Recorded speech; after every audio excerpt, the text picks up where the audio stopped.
The main objective of this task force was to identify, locate, and apprehend suspects that would choose to travel to meet some of our kids online to have sex with them. We ended up working the operation for, I think, 3 days and arrested 5 individuals.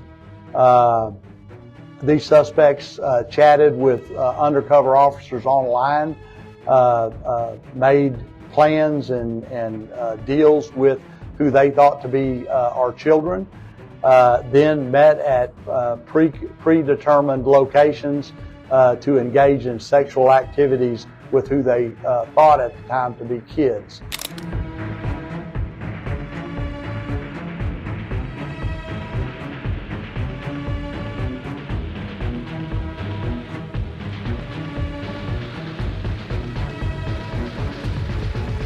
Alrighty, for the record, my name is Mark, M-A-R-K, Herman, H-E-R-M-A-N. I am the elected constable here in North Harris County, Precinct 4. Over the last recent days, my office headed up a multi-agency task force comprised of the Texas Department of Public Safety, the Harris County District Attorney's Office, Houston Police Department, multiple constable agencies, and the Harris County District Attorney's Office. The main objective of this task force was to identify, locate, and apprehend suspects that would choose to travel to meet some of our kids online to have sex with them. We ended up working the operation for, I think, 3 days and arrested 5 individuals. These suspects chatted with undercover officers online, made plans and deals with who they thought to be our children, then met at predetermined locations to engage in sexual activities with who they thought at the time to be kids. When they arrived at the locations, I'm happy to say they were in for a rude awakening, and they were arrested by police officers with Precinct 4 Constable's office, our undercover units. They were taken into custody. The agencies that were involved, it's very labor intensive. At some point we had dozens of officers working the operation. Go to the next slide, Lieutenant. These are the 5 suspects that were arrested, and we will send these to your outlets electronically. Also, you'll have them as soon as this is over with. 2 of them have ICE detainers out. They're wanted by the federal authorities. I will not go into why they were wanted. I would defer y'all to ICE. I can tell you these folks here have been handled before for criminal activities. I'll let you do your research. These are very dangerous individuals that would, if it was up to them, they would be preying on our children right now and victimizing and hurting our kids.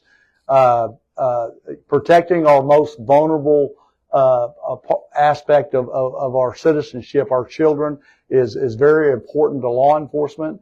Again, this was a 3-day operation. We netted 5 suspects, and these operations are ongoing.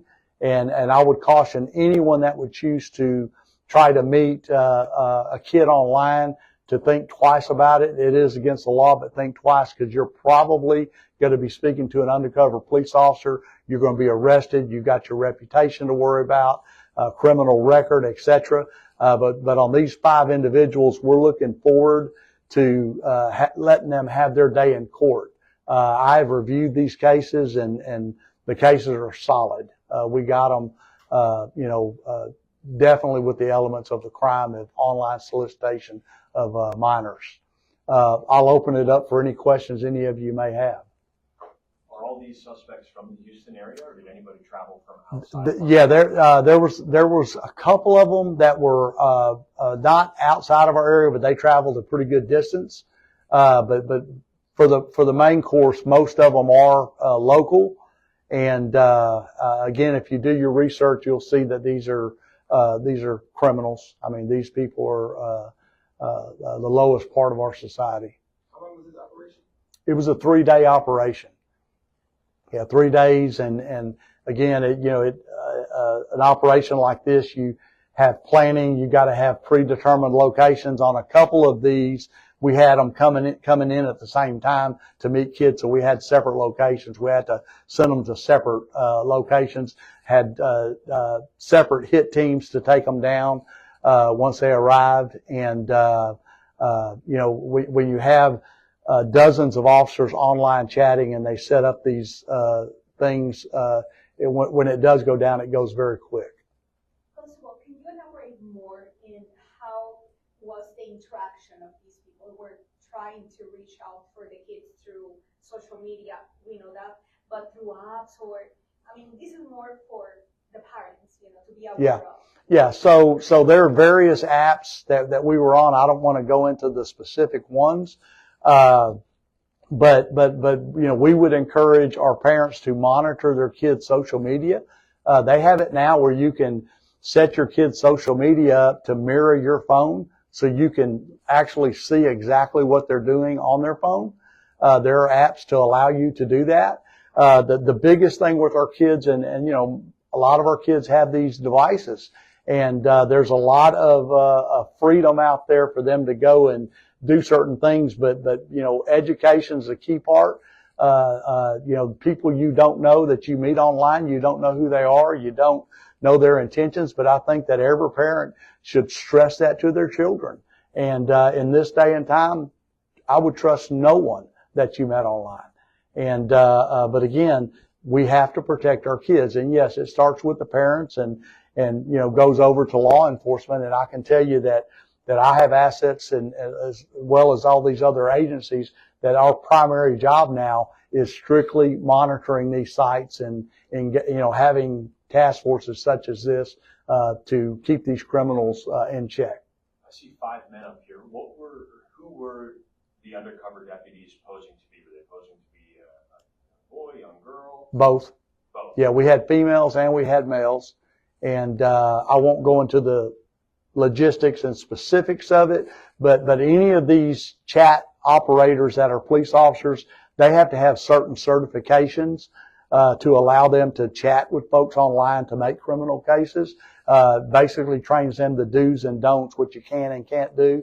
But everything that we have seen on these cases was done legitimately, legally. And these folks here met the elements of that crime. And I want to thank our district attorney's office, Sean Tier and his group.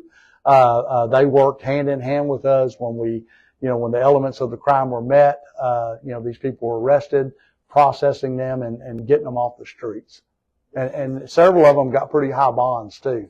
And we'll have that for you in a press release as to their bonds. This is just 5. Do you feel like we're on the verge of getting more? Yeah, I don't want to go into to ongoing things, but yes, I can tell you that there are law enforcement agencies right now, I'm sure monitoring sites and perhaps operations such as this.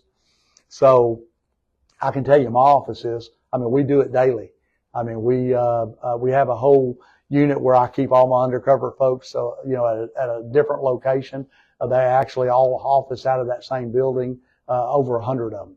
And, there's always something going on. It's not uncommon to have 5 or 6 operations going in one day. And you may have this going, you may have a patrol initiative, a traffic initiative. Policing is, the whole methodology is you want to stay on top of it and control crime. You'll never stop crime, but I'm going to tell you, out here in Precinct 4, we do a very good job of controlling crime and holding people accountable. If you look at our social media platforms, we've grown from 800 followers on our Facebook page to over 300 and something thousand in the last 8 years. And we are very transparent. We share almost every arrest we make, and which is dozens and dozens a day, all to control crime out here in Precinct 4. You touched on it earlier about how this is something that's ongoing. This wasn't an operation that was sparked by something, rather work that's constantly happening in the background. what does that say to people like this that, you know, think, oh, they did their roundup for the week or the month, you know, I guess the coast is clear Right. for a little bit. I guess Right. that's not the case. Yeah, no, absolutely not. You know, I've been at Precinct 4 40 years. I've been copping for 40 years. I know strategically, I demand that my chiefs and captains always have initiatives working. This was a proactive initiative. There was not a certain thing that happened that made us do this. This is part of what we do every day. Now, I will say we don't share everything we do undercover because we work massage parlors, we work reverse prostitution stings, and sometimes we don't share all that with y'all. We may put it out on our platforms and keep our public and community informed. But we have, it's not uncommon to have, you know, 3 to 8 initiatives a day going on. Whether, again, it's traffic initiatives or, you know, like, you know, we have an initiative right now with School Bus Safety Week. We literally have undercover vehicles following school buses to catch people going past school buses to protect our kids. And we're working that this week with the Klein Police Department. So it's not uncommon for us to have proactive initiatives going on.